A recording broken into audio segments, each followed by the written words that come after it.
Hi అండి. ఈరోజు masala bread చేస్తున్నాను. ఇది ఈవినింగ్ స్నాక్స్లో కూడా బాగుంటుంది, మార్నింగ్ బ్రేక్ఫాస్ట్ కూడా బాగుంటుంది. బ్రెడ్ తీసుకొని బటర్ అయినా కొంచెం నెయ్యి అయినా వేసుకొని బ్రెడ్ని ముద్ద బాగా కాల్చుకోవాలి.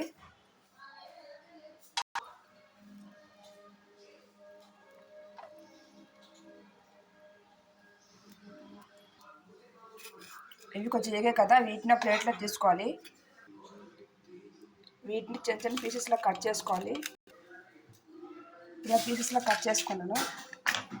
తర్వాత మిక్సీ జార్లోనే ఒక చిన్న టమాటా పళ్ళు, 3 టమాటా పళ్ళు తీసుకొని మెత్తగా పేస్ట్ చేసుకోవాలి. తర్వాత కడాయి తీసుకొని ఆయిల్ వేసుకోవాలి. ఇందులో ఒక 1/2 స్పూన్ ఆవాలు, 1/2 స్పూన్ జీలకర్ర, సన్నగా కట్ చేసుకొని ఉల్లిపాయలు, అన్నింటి కొంచెం బాగా వేసుకుంటాను. సన్నగా కట్ చేసుకుని పచ్చిమిర్చి,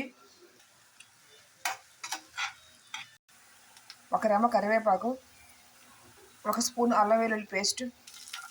ఇది కాస్త కలర్ మారింది కదా, ఇందులోకి మనం ముందుగా పేస్ట్ చేసుకున్న టమాటా ప్యూరీని కూడా వేసుకోవాలి.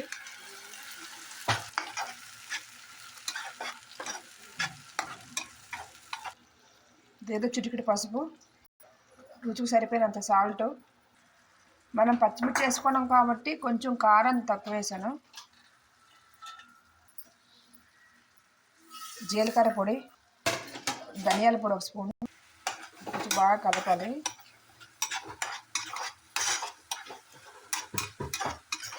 టమాటా కొంచెం పచ్చివాసన పోయినంత వరకు ఇలా దగ్గరగా అయినంత వరకు కలుపుతుండాలి. దీంట్లో కొంచెం 2 స్పూన్లు టమాటా సాస్ వేసుకో.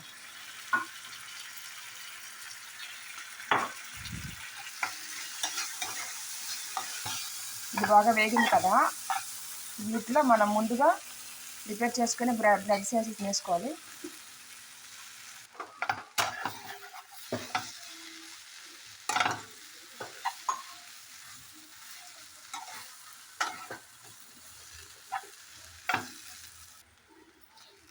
ఎంతో టేస్టీగా ఉంటే బ్రెడ్ మసాలా కర్రీ రెడీ. ఇది ఈవినింగ్ స్నాక్స్లో బాగుంటుంది, మార్నింగ్ బ్రేక్ఫాస్ట్ కూడా బాగుంటుంది. ఒకసారి మీరు ట్రై చేయండి. ట్రై చేసిన తర్వాత మీకు ఎలా వచ్చిందో కామెంట్ చేయండి, షేర్ చేయండి, సబ్స్క్రైబ్ చేయండి. Thank you.